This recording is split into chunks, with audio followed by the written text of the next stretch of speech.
Grande, João, tudo bem? Já tínhamos esquecido do meu fone. Tudo bem, amigo? Que prazer estar contigo nessa live. Pois olha, a alegria é minha em grau máximo, porque eu acho que se tem alguém que faz muitas lives na Instagram no mundo de hoje é você. Estamos chegando lá, né? Estamos Você deve estar tentando fazendo 20 por semana, mais ou menos, não? 20 por dia. Caraca! Mas impressionante a sua versatilidade, né? Isso me deixa muito contente. Você realmente está nesse clima universitário, né? Aberto para o saber, né? É muito rico, né, nas áreas. Isso me deixa muito feliz e muito invejoso aqui entre nós, né? O cara Não, que isso. fala de tudo, até de galinha ele fala, rapaz. Na verdade, eu quebrei o gelo primeiro da internet, em 2016.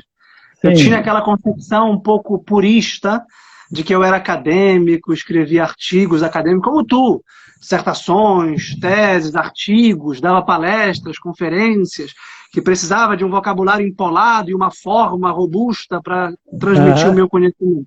E pessoalmente eu não sou assim, tu me conheces pessoalmente, tu sabes que eu não sou assim. Mas eu pensava que eu precisava dessa retórica profissional. E eu fui quebrando o gelo na internet. E nas minhas aulas, e mesmo nas minhas conferências, eu não sou formal. Né? Aham. E aí eu fui quebrando gelo na internet. Primeiro eu criei o site, e o site ainda é um pouco formal, tem a bibliografia, tem os planos, tem a lógica. Mas com o Instagram e com essas lives, eu falei, quer saber? Eu vou ligar a live, eu vou conversar com uma pessoa do modo como eu conversaria pessoalmente com ela. Tá? E se tem aqui 10, 15, 20, 50, 100 pessoas assistindo, ou se vai ser assistida por 100 ou 1000, não interessa, eu vou falar espontaneamente, com o coração na mão e com a máxima transparência. E está Então, funcionando. eu sou assim exatamente, você também me conhece, eu sou uma pessoa hiper espontânea, detesto o artificialismo, eu sou o que eu sou, gostem quem não goste, não é verdade?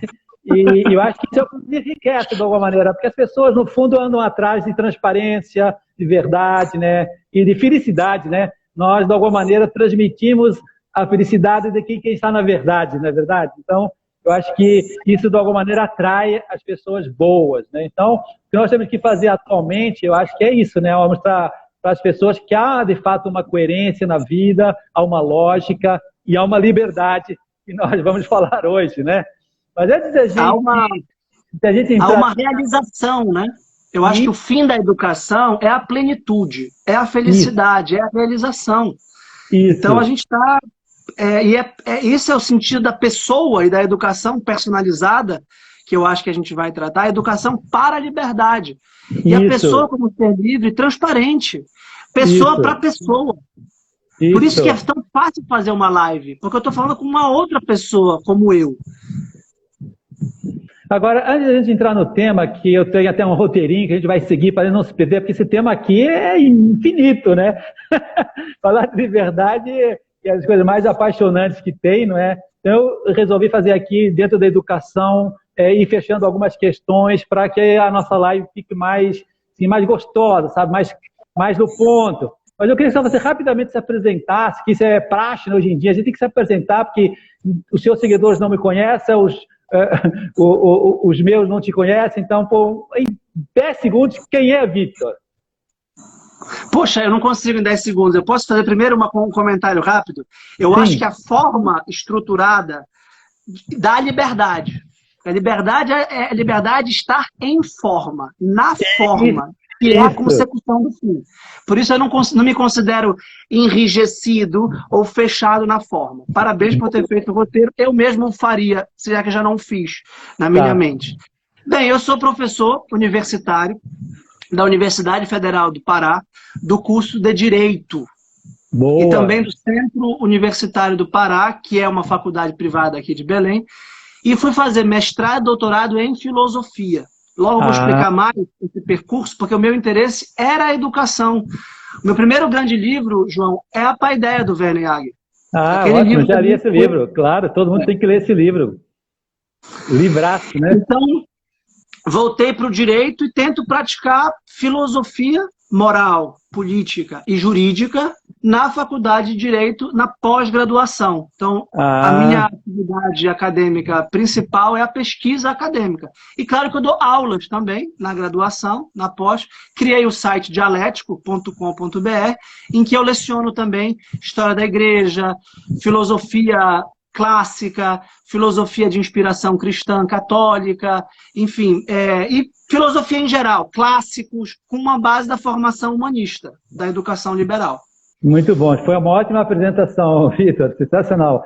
E João Maillet, que estávamos falando, pois olha, é um português que veio para o Brasil muito jovem, adolescência, se enfrenhou inicialmente em administração de empresa, hotel fazenda, enfim, aqueles sonhos de criança, mas que logo percebeu que o caminho dele era, em vez de administrar hotel fazenda, era administrar escolas.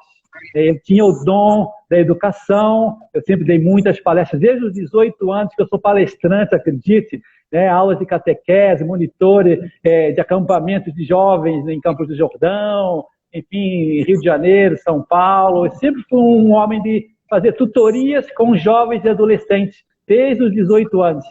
Então, depois de um período de experiência, vamos dizer assim, profissional mais de negócios, eu percebi que tinha que voltar para o Rio de Janeiro, fiz mestrado, doutorado, estava com aquela paixão de amar a educação para futuramente, como eu faço hoje, trabalhar no Colégio Porto Real como diretor e dou consultoria em muitas escolas do Brasil, como você conhece muito bem também. E estou muito, muito, muito realizado. E como você, eu também senti necessidade então, de começar a entrar nessa internet. Na verdade, só tem 2 meses e pouco aqui entre nós, que eu estou na internet. Sucesso. E graças a Deus as pessoas estão gostando, e então nós dois vamos explodir na internet. Tenho certeza disso, não porque nós sejamos espetaculares, mas porque nós comunicamos a verdade com simplicidade. Eu acho que esse é o segredo. Concorda comigo? Pronto. Plenamente. Dessas nossas simples apresentações, vamos entrar no tema. E eu queria entrar com uma frase de impacto. Eu sou um cara de marketing um pouco, sabe? Então eu não posso fugir dessa minha personalidade. A frase de impacto é esta, Vitor. É de nada mais e nada menos do que Lenin. Conhecem a fera, né? Olha a frase que ele colocou no seu livro. Se queremos dominar um povo, temos que começar por corromper a sua moralidade. Assim foi o seu mote, que a gente conhece muito bem, esse monstro que foi Lenin, que foi Stalin e todas depois seus sucessores, e tem uma lógica interessante. De fato, se você acaba com a moralidade, se você corrompe a ética, corrompe, portanto, os valores, corrompe, portanto, a educação, corrompe, portanto, a família, você simplesmente irá dominar um povo, irá dominar quem for. Por isso, essa importância imensa de educação, e liberdade. Quanto mais eu melhorar a educação num país, quanto mais eu melhorar a educação na minha família, mais eu sentirei-me livre, capaz de fazer boas escolhas, não só teoricamente, intelectualmente, mas depois também na prática, porque nós sabemos muito bem que a liberdade é um poder. Adoro essa expressão. Liberdade é um poder fazer. Você, Vitor, é livre para ir morar hoje na Rússia? Não. Nem eu. Imagina, um frio desgraçado, uma língua doida, costumes e tudo completamente diferente. Então, eu jamais seria livre para fazer essa escolha. Então, é uma imagem interessante que a gente pode usar assim para ensinar para a criança que a liberdade é fazer o que quer. Pois olha, vai para a Rússia, e tu vai ver que você não se vai dar muito bem, Mas nós vimos, então, nesses recentes documentários do Brasil Paralelo, que você sabe que eu tenho participado também ativamente, tenho ficado muito contente com essa colaboração. Eles deram para nós um grito, olha, a educação no Brasil está péssima, a educação está destruída, por um monte de ideologias, com um invólucro de bondade, de que estamos democratizando a educação. No fundo, aquilo tudo era uma grande cortina de fumaça para dominar o povo, como Lenin ensinou muito bem a todo aquele pessoal. Então, hoje a gente vê uma coisa complicada, né? As pessoas hoje estão muito manipuladas, todo mundo se sente meio escravo do sistema atual. Então, é difícil as pessoas hoje estarem se sentindo realmente livres. Por outro lado, quando eu dou essas palestras, eu dou várias palestras sobre liberdade em escolas, em universidades, eu noto que as pessoas abrem os olhos quando falam, caramba, me ensina a ser livre, eu quero ser livre, eu não quero ficar preso, como agora nesse confinamento, né? Todos nós estamos experimentando, né? Justamente pelo contraste, como é horrível perder essa liberdade, né, exterior, de ir e vir, não é verdade? Então, eu queria que você começasse a nossa live, né, tentando dizer assim, bom, Vitor, para você, né, o que é liberdade, né? Porque, cara, tem tantas definições erradas hoje no mercado, né? Uns dizem que liberdade é fazer o que quer, outros dizem que liberdade é estar livre de compromissos, outros dizem que liberdade é consumir, outros dizem que liberdade é poder escolher o sexo, a família, se quiser, o próprio corpo. Então, você vê, há muita confusão. Então, acho que para nós termos um debate assim, interessante, temos que sair desse conceito, dizer assim, correto, que existem, de fato, alguns conceitos que se aproximam da verdade. Então, como é que você definiria, como você pensa, como é que você defende o conceito de liberdade? Acho que a liberdade é poder realizar a vocação humana e pessoal. É ter a força, a capacidade, a energia de superar todas as limitações da ignorância intelectual, da fraqueza moral, da debilidade espiritual, para realizar a natureza humana, que é composta por essas dimensões da afetividade, da vontade, da inteligência. E para isso a gente só é livre se a gente for educado. E a educação aqui no sentido mais profundo, como eu concebo, é o autoconhecimento e o autodomínio. Muito como bem. Forma superior de poder amar o bem, belo e verdadeiro. Então, para comentar especificamente a noção equivocada de liberdade de Lenin, uma ética revolucionária, um ensino transformador, uma política que quer alterar toda a economia, a sociedade e o próprio homem. Lenin falava do homem novo, né? Na verdade, Marx falava do homem novo. Tudo bem, novo de quê? Novo para quê? Isso realiza o homem, isso faz parte da vocação humana geral, universal. Eu acho que a gente não pode pensar nenhum tema humano, João, sem reconhecer se há ou não natureza humana. E eu acho que há natureza humana, e eu acho que os grandes filósofos reconheceram que há natureza humana. Ela não está fechada, ela não está revelada no sentido dogmático do campo filosófico, definitivamente. Porque a minha subjetividade, a minha experiência, o meu percurso individual e a história da sociedade e da cultura na qual eu me insiro me dão os quadros de referência particulares em que essa natureza humana pode se realizar. Então, a liberdade pressupõe o poder, como tu disseste, mas, sobretudo, o poder sobre si mesmo. A liberdade verdadeira é a liberdade interior, que é a única que resiste às tiranias exteriores, que num grau maior ou menor sempre vão haver. A minha imagem, João, não é a minha, a imagem mais importante para a filosofia é a caverna de Platão. Ah, muito bom. E a caverna de Platão, como tu muito bem lembras, livro 7º da República, é uma imagem da natureza humana paidêutica ou apaideuta. Ou seja, educada ou não educada, ou pervertida pela educação, que esse é o ponto. Isso. O fato é que nós somos todos educados, nós somos formados. A questão é por que forma, ou por que forma, por que modelo de homem, que ideal de excelência. O ideal de excelência humana de Lenin é um cidadão coletivizado, funcional ao Estado.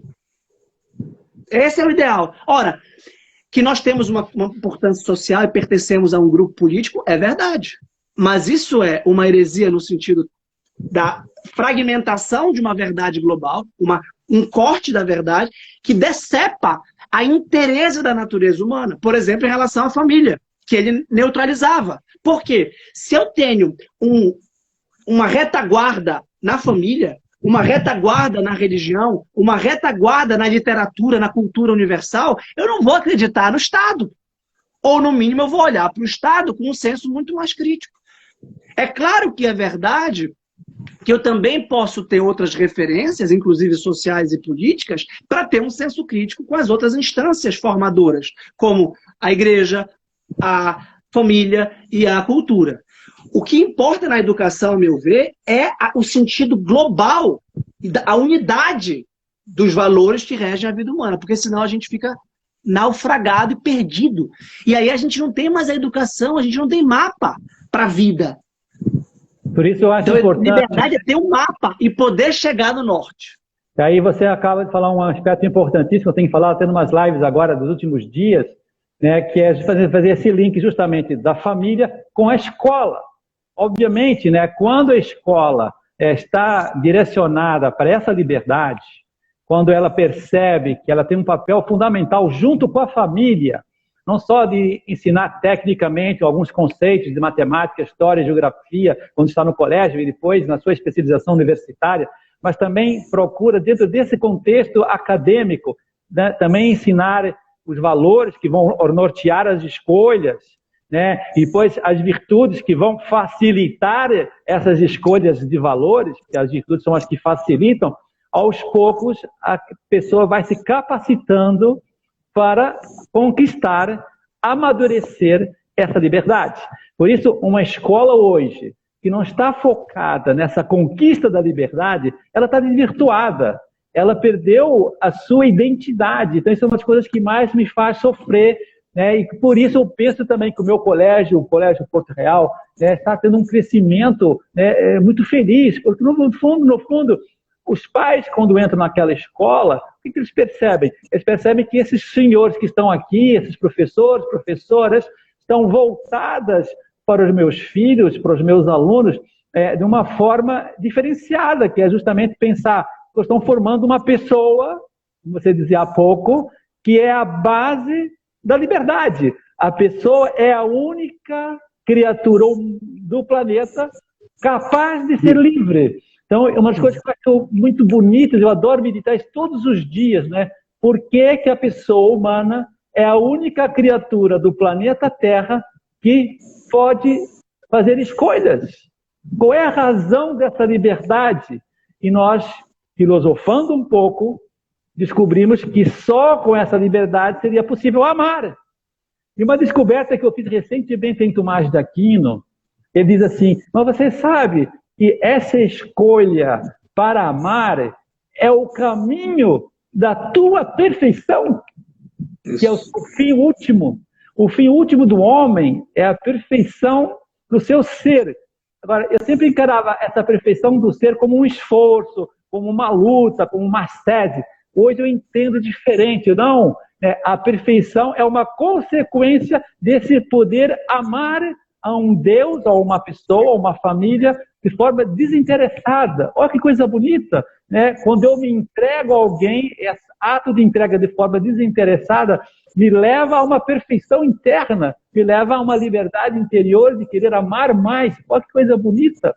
Então, isso tudo me faz te perguntar, mas, Vitor, você acha que as pessoas hoje estão querendo ensinar uma liberdade para amar, quando o amor hoje é prazer, é sensação e não doação? Você não acha que há uma incompatibilidade, talvez até uma fuga, né, de querer ser livre, justamente porque por trás dessa liberdade bem educada, no fundo está educar a se esforçar, a se sacrificar, a me doar, a amar. Como é que você vê isso? Eu estou de plena sintonia contigo, João. As nossas bases filosóficas, que sempre sustentam uma concepção pedagógica e antropológica, estão afinadas. A minha concepção clássica, baseada em Platão e recepcionada por Agostinho, Tomás de Aquino e a tradição cristã, é exatamente essa. Educar é permitir que o educando atualize as suas potências naturais. Saia de um estado de latência, de possibilidade, para de atualidade, mediante virtudes, que são a consecução de um bem. E a educação pressupõe o amor. pressupõe um interesse real por um ser humano único e irrepetível, isto é, por uma pessoa. Isso. Substância individual de natureza racional. Na clássica concepção de Boécio, assimilada por Tomás de Aquino. Ou seja, a substância tem uma dimensão universal, que é minha também. Então, eu olho para minha filha, eu digo, é um outro eu. Tem uma alteridade radical aqui, mas é um outro. Ela sou eu, porque ela é minha filha, eu a amo com todo o meu coração, mas ela é diferente de mim. E ela tem a sua liberdade. Então a educação pressupõe o amor de querer que ela ame as coisas boas, belas e verdadeiras. Que ela ame a beleza com os seus afetos, a bondade com a sua vontade e a verdade com a sua inteligência. Mas eu não posso obrigá-la a isso. Mas eu posso atraí-la a isso. Então, o jogo da educação e da liberdade é a tensão entre a verdade que deve ser liberrimamente buscada.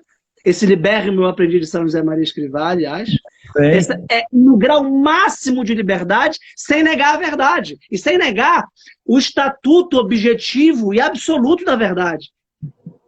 Então, a gente tem aqui uma tensão, porque a liberdade também é liberdade para o erro, obviamente. Isso. E se nós não fôssemos livres para errar, nós não precisaríamos ser educados para a liberdade. E eu concordo contigo também que quando a gente reduz a liberdade ao prazer, a gente animaliza o ser humano. Isso, escraviza. Claro que escraviza. Aí sim, porque ele já não tem mais autodomínio. Ele sublima e racionaliza desculpas ou subterfúgios para alimentar a parte mais baixa da sua alma, que são os seus desejos mais elementares, iguais aos dos animais. Então é muito triste, João, que eu lide com universitários cujo grande sonho é ter um salário para ter uma vida burguesa confortável. E o pior é que depois que eles saem desse caminho, eles vão se afundar, muitas vezes, em psicólogos, psiquiatras, vão tomar remédios, não vão estar plenos, não vão estar felizes, ou seja, a felicidade não é a plenitude pela atualização máxima das potências morais e intelectuais. Eles não vão estar perfeitos. A perfeição, o aperfeiçoamento é a consecução virtuosa da máxima potência moral da pessoa e intelectual da pessoa. Ou seja, o resultado é a plenitude. É a felicidade transbordante, é a alegria. Né? Então, deixa eu fazer uma parte importante, assim, pegando esse gancho, que eu acho que muitos que estão nos assistindo confundem, e é uma coisa que está muito hoje na sociedade, é confundir a liberdade com o livre-arbítrio. É poder escolher entre uísque e Coca-Cola. Isso é ser livre, sabe? É escolher sem uma regra, um critério, uma verdade, é aquela vontade desconexa da inteligência, como ela fosse autônoma para poder fazer as próprias escolhas, independentemente de um passado ou pensando até nas determinações de um futuro. Concorda comigo? Então, eu penso que uma das grandes conquistas, reconquistas do novo conceito de liberdade que se perdeu, é justamente mostrar que uma escolha, se não me leva a essa realização que você está me dizendo, se uma escolha não me leva à felicidade, nunca pode ser a verdadeira e completa liberdade. É uma parte, né? A escolher entre uísque e Coca-Cola, tudo bem, faz parte da minha liberdade, mas não pode ser a minha liberdade total, porque se eu, de caso, eu vou beber um uísque e vou me encher a cara e vou dirigir o carro e vou depois me matar num poste, não me parece que isso tenha sido um ato livre, tem sido um ato burro, né, talvez, mas não tão livre, né? Mas, enfim, como é que hoje a gente podia mostrar para as pessoas que as suas escolhas determinam o seu futuro? Entende? Então, eu queria que você ajudasse muitos jovens que estão nos escutando agora para repensar, será que quando eles fazem as suas escolhas, né, eles pensam nas suas consequências e no seu fim? Existe uma liberdade sem fim? Não, isso é impossível. A estrutura da ação humana é teleológica, ela é finalística. A gente está buscando um bem, alguma coisa que nos parece boa.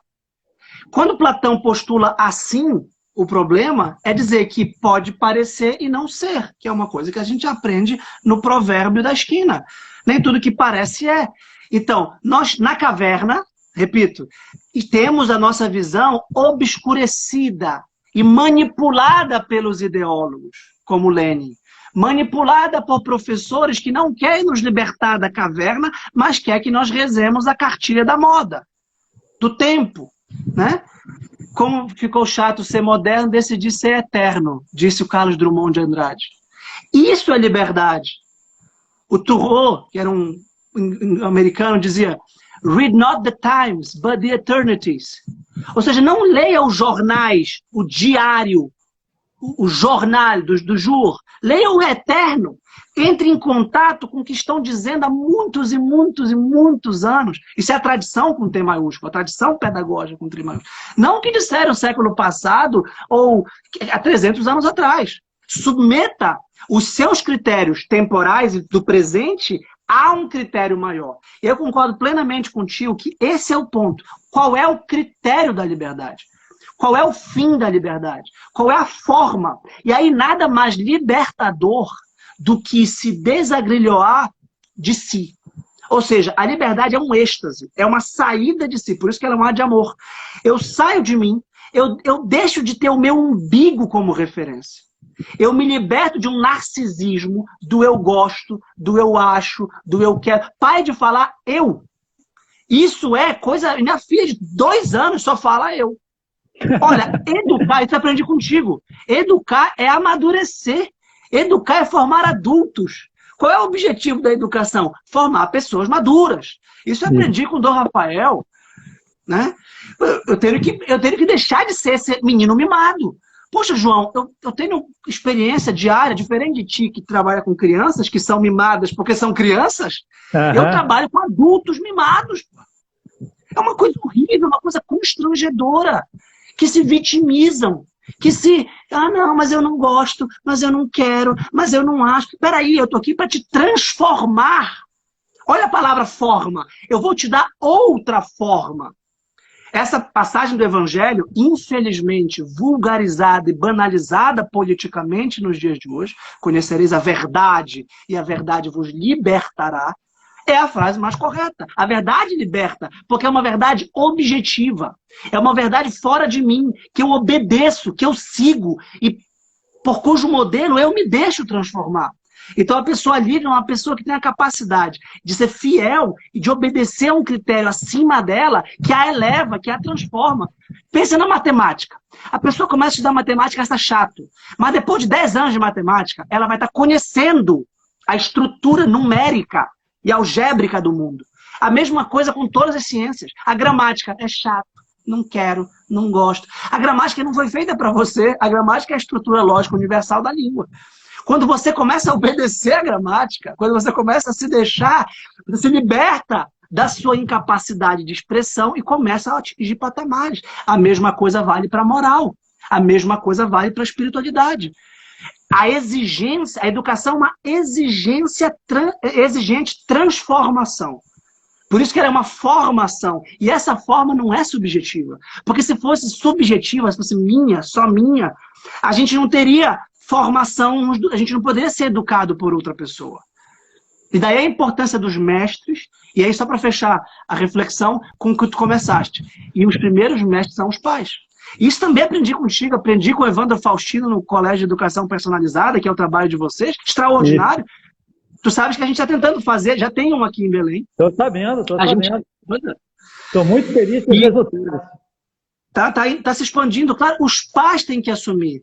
Isso eu deixo uma recomendação da editora Quadrante, de um dos melhores livros, A Formação Moral e Religiosa, enquanto há tempo, a formação moral e religiosa dos filhos. E aí tu falaste do tempo. O tempo é precioso. O futuro está sendo decidido a cada gesto, a cada ato, porque a gente está constituindo a nossa personalidade moral. As pessoas vivem presas no presente. Isso é mais a modalidade da caverna. Do imediatismo, do agora. Não. Todo agora será um ontem de um amanhã. Todo hoje será um ontem de um amanhã. Você está construindo uma história, você está escrevendo um livro da sua própria vida. Isso tem que ser dito para as crianças.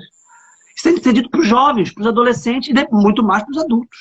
Agora, você sabe, Vitor, que você chegou num ponto que eu queria chegar, que é vai ser o nosso êxtase da nossa live agora. Atenção, quem está nos ouvindo. Né? Quem está entrando agora, se prepara, porque vamos chegar agora no êxtase da nossa live. Olha, o Renato entrou, hein? Olha, fico feliz, Renato. Tudo bom, Renato? Eu aprendi isso tudo com você também. Então, eu também, mais ainda. Renato é meu amigo, irmão. Esse é um dos meus mestres. Tem que ter modelo, João. A pessoa tem que dizer alguém que eu quero ser quando eu crescer. Senão, não tem educação.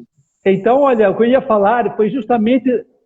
Olha que coincidência impressionante. Isso é do céu que a gente vai falar agora. O que eu vou falar agora é de um artigo que o Renato escreveu sobre Irmãos Karamazov, de Dostoiévski.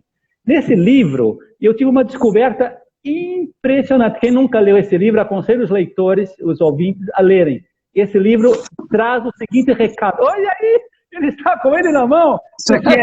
Isso aqui é livro de cabeceira do escritório, não é de cabeceira da cama. Esse livro aqui não sai de perto. Então, esse livro traz 2 recados muito importantes. O primeiro, né, vocês lembram que são os irmãos Karamazov, que não vamos contar o livro, mas tem os grandes rivais, Ivan e Aliotti. Né? E um grande discurso entre os dois, no meio do livro, em que ele tenta trazer todo um conto lá do inquisidor famoso, lembra que traz a figura de Cristo, e não vou contar aqui a história que vai nos levar muito longe, mas esse livro, de alguma maneira, veio dizer o seguinte, né, que para aceitar a liberdade, você tem que estar disposto, né, ao sofrimento por amor. E quando você não aceita o sofrimento por amor para se libertar desse ego que você acabou de expressar, é óbvio que o homem se revolta. O homem não aceita o sofrimento. E então, esse Ivan do livro é justamente essa figura do homem do moderno de hoje, que no fundo não quer ser livre. Muita gente hoje na sociedade atual não quer ser livre, porque não quer sofrer por amor, porque não foi preparado para sofrer por amor. Quando uma criança na escola não aprende pelas virtudes, aí sofrendo por amor, ela de fato, quando chega na adolescência, ela se revolta, e na vida adulta mais ainda, porque a vida sem cruz não vai, né? E uma cruz sem amor não aguenta. Então, esse Ivan, do livro Irmãos Karamazov, traz esse recado, né? Ele está se revoltando contra Deus, está querendo matar a Deus, porque ele está contra o sofrimento, né? E esse livro é todo um tratado, né? Se Deus não existe, tudo é permitido, né? Agora, o livro mostra que justamente quando tudo é permitido e matam Deus, tudo acaba mal, né? Como está acontecendo na sociedade atual, né? Então, eu gosto de dar essa volta por cima. Não, peraí. Então, se tudo não é permitido, então Deus tem que existir. E Deus existe, e para quê? Para justamente libertar o homem desse sofrimento. Ele veio nos libertar desse sofrimento, ele veio nos amar e ajudar-nos a sofrer por amor. E essa é a verdadeira teologia da libertação. A verdadeira teologia da libertação é dizer, olha, você precisa sofrer sim, não é? Mas unido a Cristo. Né? Agora, tem gente, como eu dizia, que prefere não ser livre, então prefere ser egoísta, então não quer compartilhar os seus bens, quer ficar na sua bolha, no seu comodismo e viver, né, uma tristeza escrava. Né? Olha que coisa incrível. Então, por isso a liberdade não é para os fracos, não é para os egoístas. Tem gente que não quer ser livre, sabe por quê? Porque no fundo, é aceitar a realidade da vida, que temos 24 horas, que temos 16 para trabalhar, que eu tenho que me enquadrar num tempo. Então eu já descobri que tem muita gente que não quer aceitar o tempo. Olha que coisa interessante. Ele prefere viver só um instante, assim, não tem nem passado, não importa, não quer pensar no futuro. Ah, me vivo por ti, agora a festa, a viagem, né, esse restaurante francês. Então, a pessoa vive nesse mundo irreal da escravidão que não existe, né? E tem gente que não quer ser livre porque, na verdade, ele não quer assumir a própria identidade, não quer assumir a própria vocação, então acaba se submetendo, sabe a quem? A uma outra vontade, né? Ao Estado, ao partido, a um líder político, ao homem-massa, né? Como se costuma chamar. Eu prefiro ser homem-massa, eu não quero aceitar a minha própria identidade, porque, na verdade, eu sou uma pessoa fraca. Então, repara, há muitas tendências atuais que defendem essa mentira, ou esse absurdo, né? E da nossa natureza, como a gente dizia, é querer ser livre, é querer amar. Então, por que está tão difícil as pessoas amarem? Porque, na verdade, não estão sendo educadas para ser livres. Então, eu queria saber de você, Guilherme, você que já gosta desse livro, fico tão feliz. Parece que foi combinado, mas não foi, hein, pessoal?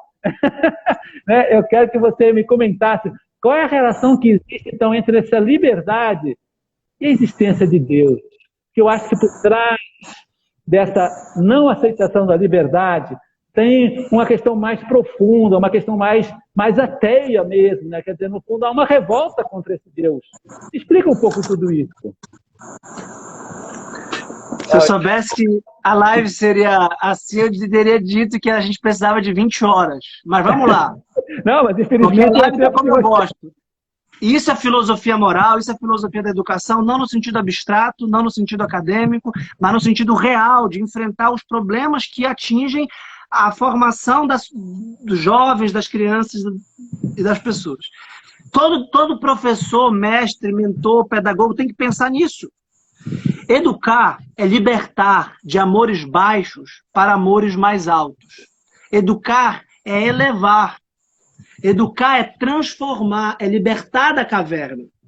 E, voltando para a caverna, que é a minha referência filosófica, a caverna ela é escura, então não se situa nela, tem um fogo baixo, ela é subterrânea e ela é íngreme. Para sair dela, a gente tem que escalar a caverna. E a gente tem que ser repreendido, chacotado, ironizado por todos os prisioneiros, que vão nos achar bobos, porque eles vão dizer que não tem para onde ir. Então você está saindo da realidade efetiva, aqui do clube, aqui da escola, aqui da internet, aqui da televisão, em nome de alguma coisa que o Nietzsche, que ali está irmanado com o Dostoiévski, naquele ateísmo do século XIX, dizia os ultramundanos, nihilistas, porque para além deste mundo não tem outro. Mas como você sabe? Você não pode provar que tem, nem que não tem. Exato. E há um testemunho espiritual de pessoas extraordinárias que antecipam essa beatitude e que vivem num estado de transcendência sacrificada, tão persuasivo que eu tenho motivos para crer. Então, o que o Dostoiévski está fazendo, a meu ver, sobretudo na obra magna, que é Os Irmãos Karamazov, é uma apologia profunda do cristianismo, como um amor depurado por Deus, que é eterno e imutável, que é perfeito e absoluto, e que, portanto, é o fim último da vida humana, do intelecto humano e da educação humana, porque é aquele que dá sentido unitário e perfeito para todo o resto da existência, e que ilumina horizontalmente o amor aos próximos. Então você pega o Alyosha lá, eu não lembro o nome do rapaz que ia morrer, ele falou, vou morrer, ele falou, mas eu vou ficar aqui do teu lado, porque a alma é imortal. Eu falei, não, mas você acaba com isso, eu vou morrer. Não, mas eu vou ficar do teu lado, eu tenho fé. É muito bonito. Isso é extraordinário, isso vai pensar, peraí, a pessoa não vai morrer, o corpo dela vai acabar, já o funcionamento orgânico vai acabar, mas a alma é imortal. Então é claro que a filosofia moral, articulada com a filosofia da educação, pressupõe três coisas. A liberdade, a imortalidade da alma e a existência de Deus. Claro. Isso não precisa da crítica da razão prática, nem da crítica da razão pura do Kant, para entender isso. Isso aqui é elementar. Nós não somos seres mecânicos, nós não somos máquinas. Nós não funcionamos por instintos, como um cachorro, que não tem alma imortal. A gente tem alguma coisa para além do corpo, para além da máquina, para além dos neurônios, que é imortal, que é imaterial e que, de algum modo, mesmo justaposta e unitiva e unitária ao corpo, substancialmente, a unidade substancial de corpo e alma, o governa. E, por causa disso, nós somos livres. Mas só pode haver uma instância imaterial e imortal na nossa personalidade se houver um ser igualmente imaterial que conglobe e articule todo o resto e que não só é o criador, não só é a origem ontológica, mas é o fim moral e pedagógico de todo o resto. Então, quando a gente entende a personalidade humana nessa antropologia completa, a gente não nega o corpo, a gente não nega a alma e muito menos o espírito. Aí sim as coisas parecem fazer sentido. E como é que eu vou do corpo para a alma, da alma para o espírito? Pelo amor. E o amor tem forma de cruz. no sentido filosófico do termo, não só espiritual e teológico e religioso, mas no sentido de que eu só subo com uma barreira. Então, o horizonte, a dimensão horizontal é uma barreira para a subida. Então, eu estou preso na caverna. O meu corpo, como dizia São Francisco, é o irmão asno, é um burro. Olha o que eu tenho aqui, João. Tem um burrinho aqui. Muito bacana. E aí, esse burrinho tem vários significados, né? O burrinho de Moca, que vai lá, que está todo dia. E é o corpo também, que é um asno, que é um idiota, que quer coisas imediatas e fugazes. A gente quer coisas imediatas e fugazes como o uísque ou coca, ou café. Mas espera aí, o que eu ganho quando eu renuncio ao uísque, à coca ou ao café e pratico um jejum que me eleva intelectualmente? Então, quando eu faço jejum, eu faço muito jejum intermitente, parece que eu vou levitar aqui. Assim, no segundo dia, no terceiro dia sem comer, já é uma maravilha, uma coisa impressionante. Mas além do intelecto, isso Platão já sabia. Isso Plotino já sabia. Quando Santo Agostinho, Pseudo Dionísio Areopagita, quando esses monstros da espiritualidade cristã, o próprio São Máximo Confessor, esses homens eles já têm o quadro antropológico completo. Eles já articulam a ascese moral com a ascese intelectual com uma mística. Então, esse sacrifício, ele é ganho, é renunciar ao pouco para ganhar o muito, mas numa outra instância. E vejam que a educação é a libertação, porque é a iluminação do erro pelo conhecimento. Esses critérios, a gente vai se aproximar cada vez mais da perfeição, porque a gente vai amar cada vez mais. Esse é o ponto, eu acho, da educação libertadora. A ascese erótica está no banquete de Platão. Isso está no banquete de Platão. Eu tenho falado isso com o Ítalo, com vários amigos aqui. Ora, não foi difícil, entre aspas, para os cristãos assimilarem a filosofia grega clássica. Porque os gregos foram muito longe, João. Foram muito longe da compreensão de tudo isso. Então, olha, concluindo, como a gente começou, a gente falava que então é a educação que vai nos levar a essa liberdade. E você acaba de citar uma coisa que para mim é básico, que tem a ver com a educação personalizada. Sempre estão me perguntando, porque eu tenho falado muito nas lives agora, nos últimos tempos, da educação personalizada. O que é, afinal, essa educação personalizada? É um caminho educacional em que você ajuda uma criança na educação infantil, os seus filhos que estão aí nessa idade, aí, não é? De 0 a 5 anos, pois aí dominando esse corpo, ajustando esse corpo, afinando esse corpo, por meio da alma, de modo que a alma comece a tomar conta desse corpo. Então, corpo e alma começam ali a se tornar amigos, a fazerem esses convênios, vamos chamar assim, educacionais, para que num terceiro nível consigamos chegar no espírito. E é justamente nesse espírito onde nasce a liberdade, onde nasce essa consciência de que eu sou uma pessoa singular, única, irrepetível, que foi criada por uma outra pessoa, com P maiúscula, que projetou um projeto divino para a minha vida, para que eu, realizando esse projeto de vida, possa justamente ir aperfeiçoando a minha liberdade. Então, vai sendo alcançado a liberdade dos filhos de Deus que querem o projeto de Deus. Então, uma pessoa só será feliz quando diariamente ela acordar de manhã e fala: caramba, vamos lá continuar trabalhando nesse meu projeto que Deus me deu para fazer até o final da minha vida, que será não sei quando. Olha que alegria um homem que vivencia a liberdade da pessoa humana. Por isso, o que é educar uma pessoa humana? O que é educação personalizada? É fazer que nasça essa pessoa. Nasce essa consciência de ser pessoa, nasce essa consciência que tem um projeto a realizar, ele é responsável por esse projeto, porque os outros estão precisando desse projeto. É uma liberdade responsável. Então, eu queria que terminássemos, não podíamos terminar de falar de liberdade sem falar de liberdade responsável.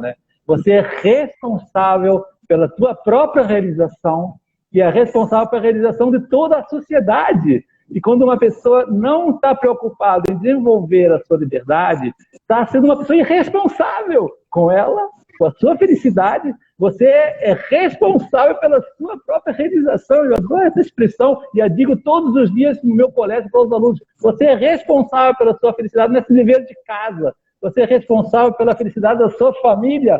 ajudando em casa nos seus encargos materiais. Nós somos responsáveis pelo bem comum.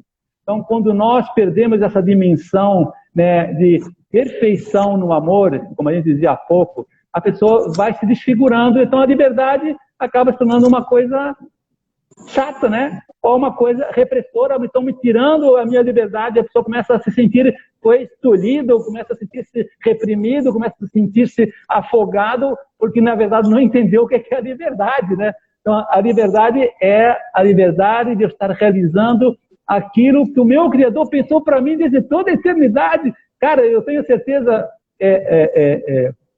Vitor, há pouco eu te chamei de Guilherme, eu percebi o meu erro e peço desculpas. Né?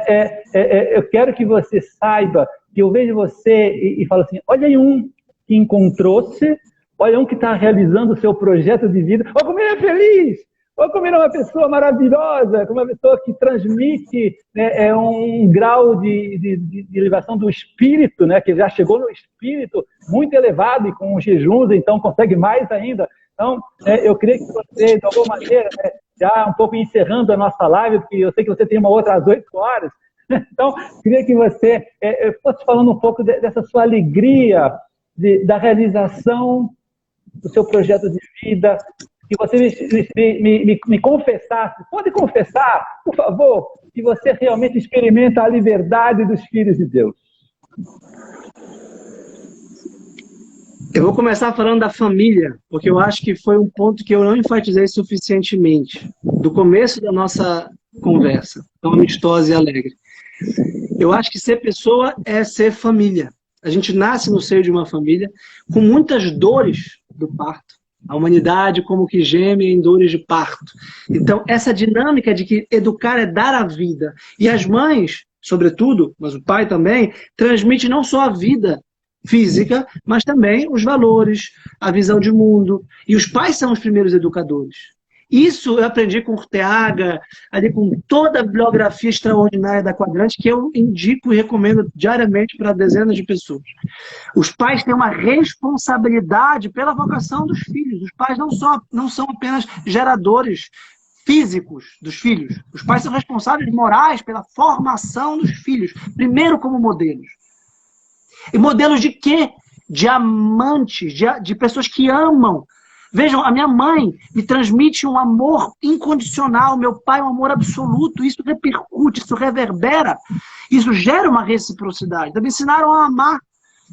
Né? Isso é o ponto fundamental, a família como local de geração da vida e geração do amor, mas o amor sacrificado.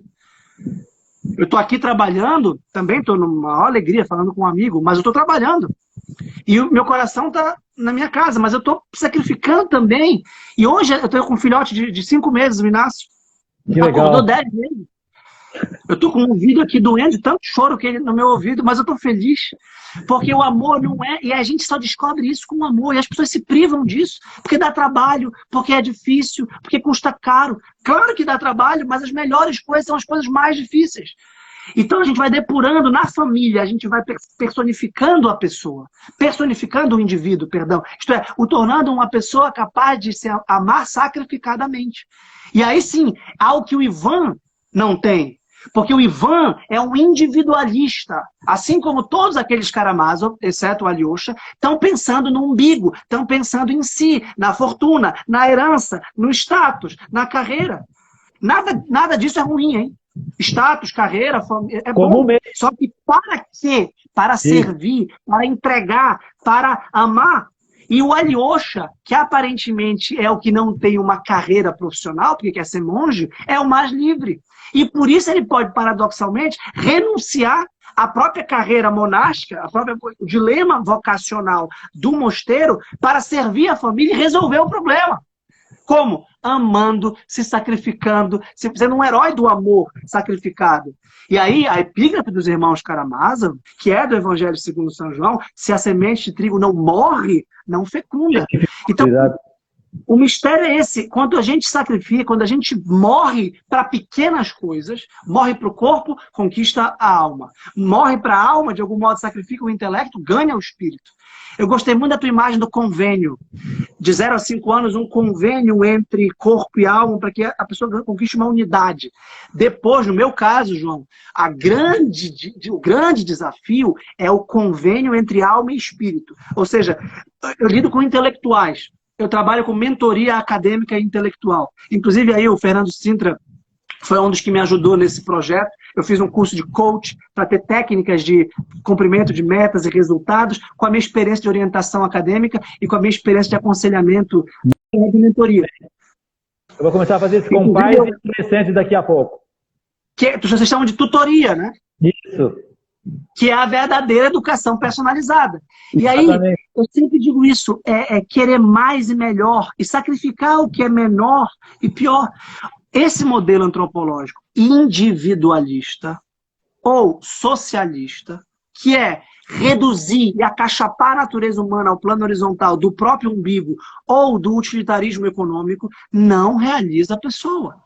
Porque ela tem alguma coisa que não cabe nessas instâncias do prazer material e da contribuição social para o bem comum no sentido mais materialista.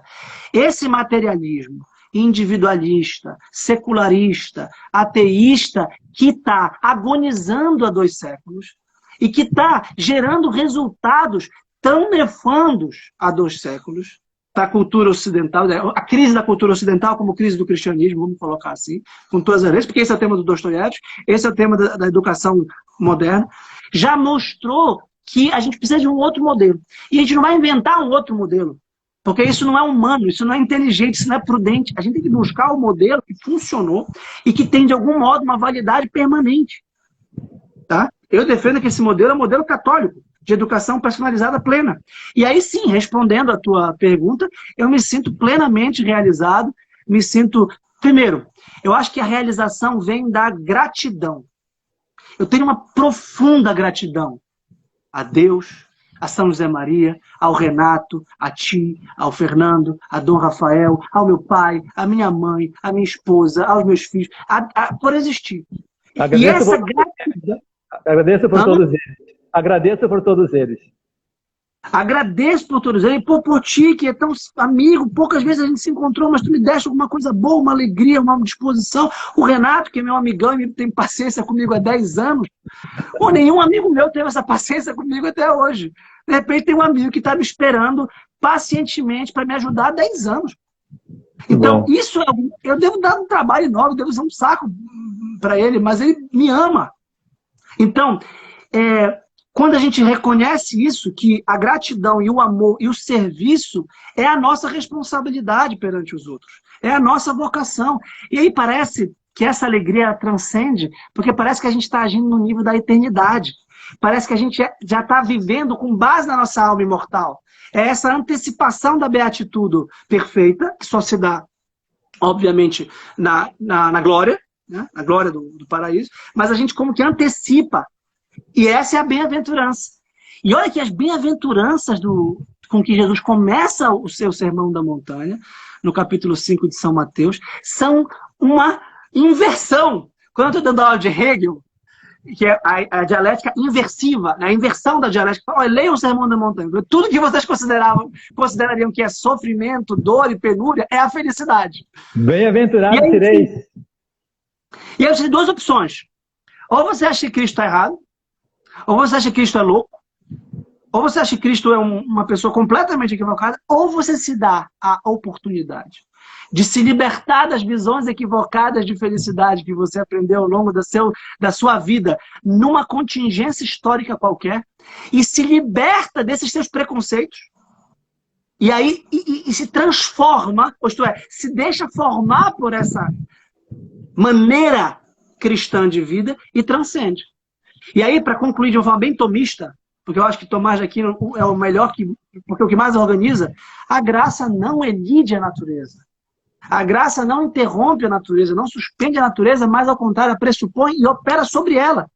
E por isso que a nossa saúde física, o nosso bem-estar material, natural, mínimo, a nossa inteligência acadêmica, filosófica, a nossa cultura, tudo isso é legítimo quando vetorizado para Deus. E não o contrário, Deus que vai me servir, Deus que vai servir a sociedade, servir o indivíduo, que vai garantir a prosperidade no modelo individualista da teologia da prosperidade, ou no modelo socialista da teologia da libertação. Essas são teologias equivocadas. Agora, temos que ir terminando, que o tempo vai nos podar. Então, a gente podia concluir, né, acho que todas as pessoas estão escutando, com a seguinte máxima esperançosa. Né? Olha, tem gente que não quer ser livre? Tem. O motivo você acabou de dar. Porque, na verdade, ainda não encontrou Cristo. Ainda não encontrou quem lhe pode libertar. O homem, então, é livre sem Deus? Não, de fato, não. É impossível sofrer sem Deus. Ele veio nos dar esse recado, justamente, quando veio à Terra e quis sofrer toda aquela barbaridade. A gente até foi testemunha há pouco tempo na Semana Santa, e essa é a graça da Semana Santa, né? Ele veio recordar ao homem que eu vim sofrer por você, mas principalmente com você. E você precisa me encontrar dentro de você, porque dentro de você, você vai ter forças e motivos para sofrer. E quando a gente sofre por amor, a gente vai se libertando, então, desse medo de sofrer, vai se libertando desse egoísmo que você falava no começo, e vai conseguindo descobrir um novo mundo, que é o mundo do amor, o mundo onde a gente está sendo destinado a ir, né? O que é o mundo de Deus, se não o mundo do amor? Então, né, somos livres. Com Deus, sim. Sem Deus, impossível. Então, muito obrigado, Vitor. Foi uma live maravilhosa, né? A gente, de fato, foi lá em cima, né? Mas essas são as boas lives, né? A gente deixa um recado, mas também nos transforma, não é verdade? Nós dois saímos daqui muito mais convictos do que o que importa mesmo é ser livres, é gozar todos os dias dessa liberdade dos filhos de Deus que nós temos que comunicar ao mundo. E posso fazer um comentário final? Pode acabar isto. A gente pode acrescentar o último aspecto, a última realidade, a última dimensão, que seria a que encerraria a vida, que é a morte. Na verdade, a verdadeira liberdade, São Paulo entendeu, a verdadeira liberdade é a liberdade sobre a morte. A verdadeira liberdade, ela se afirma, então, quando a alma imortal está tão exercitada que filosofar é aprender a morrer, dizia Platão no Fédon. Não é a mesma coisa. O amor a Deus é libertar-se da morte. Ó morte, onde está a tua vitória? Então, a gente vence até a morte. Então, aí sim a gente é livre. Então, os santos, principalmente os mártires, é que me chamam a atenção. Porque, cara, eu vou te matar, mata. Pode matar, eu não vou morrer mesmo. Então, essa convicção dá uma paz, dá uma serenidade e torna a vida tão significativa e tão livre que ela realmente parece realizada.